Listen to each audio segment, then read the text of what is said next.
Magandang hapon sa ating lahat. Ngayon ay nandito tayo sa simbahan ng Baclaran. Magsisimba po tayo.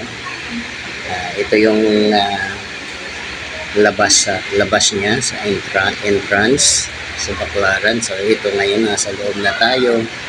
Patapos na po yung misa dyan, kaya yung iba sisilabasan na at yung iba naman ay papasok pa. Isa ako sa mga papasok pa. So naabutan ko naman yung misa.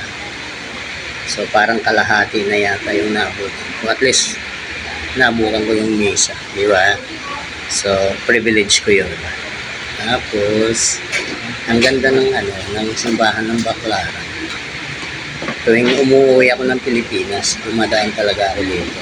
Nagsasamba para maganda ang blessing. Tapos ito yung mga tao nagsasamba dyan sa malaking cross sa entrance ito, at saka yung tatlong santo sa gilid. Ewan ko kung sino-sino yung mga santo na yan, rebulto na yan, hindi ko alam, hindi ako familiar masyado.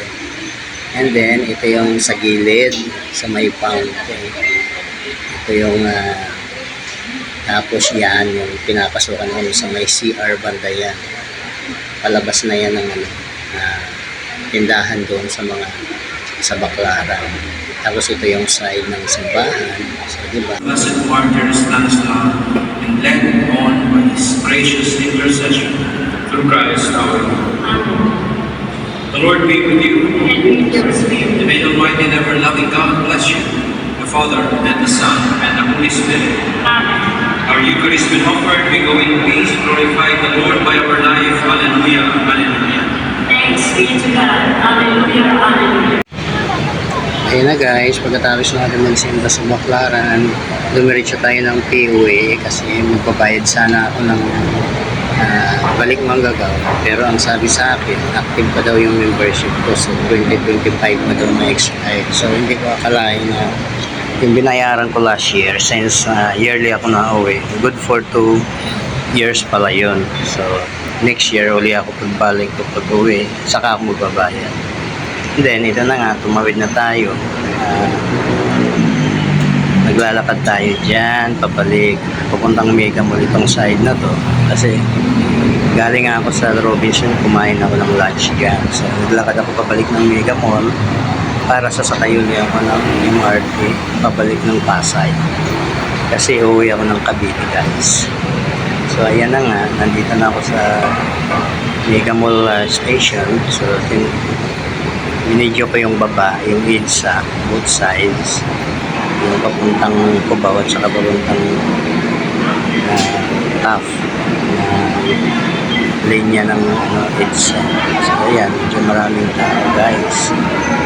Tapos ayan na, bumili na tayo ng ticket dito, and then papasok na tayo. So ayan, nakapasok na tayo, hindi ko na pinakita sa video. So ito ang sinusundan ko, ako na yung kasunod yun guys. Yan, tinakot ko na yung card ko dyan, nakapasok na ako yung tulo yan. Dito sa loob naman, hindi masyado maraming pasahero actually, kasi mga alauna ito ang hapon. So hindi tanghali siya tapat. So yan, hihintay natin yan. Ngayon, ito, parating na yung MRT, pero hindi yan yung sasakit ko kasi yan, sa kabilang side yung wow. So yung sa akin, hindi ko na pinakita yan na dumating kung galing ko ba na baso. Pero dito, nakasakay na ako ito. Ayan, itong lugar na ito ay nasa Mega Mall na. Ayan, makikita mo yung mga building, billboards. Yan, Mega Mall yan. Mega Mall A and B. Tapos, sasakay na tayo yan.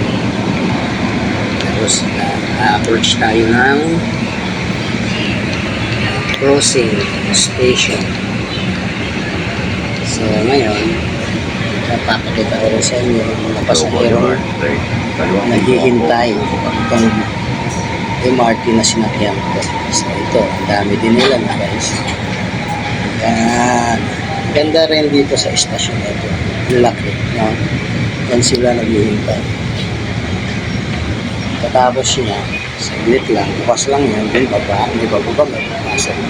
hindi nakikat, ito na-approach na tayo ng Makati. Ano na ito? Ito ay sa may Buendia na yan. So, hindi ko na ipapakita sa inyo guys. Ayan, pala ang Buendia. Sorry. So, ngayon, malapit na tayo sa Taft Avenue. So, hindi ko na ipapakita. So, guys, maraming salamat sa inyong panonood. Dito nagtatapos ang aking video. Sana mag-subscribe ka sa YouTube channel ni George Lumakat Vlog para sa ganun ay lagi kayong updated and hit the notification bell also para sa ganun lagi nyo mapapanood ang mga bagong upload na videos ng George Lumakat Vlog. Thank you so much.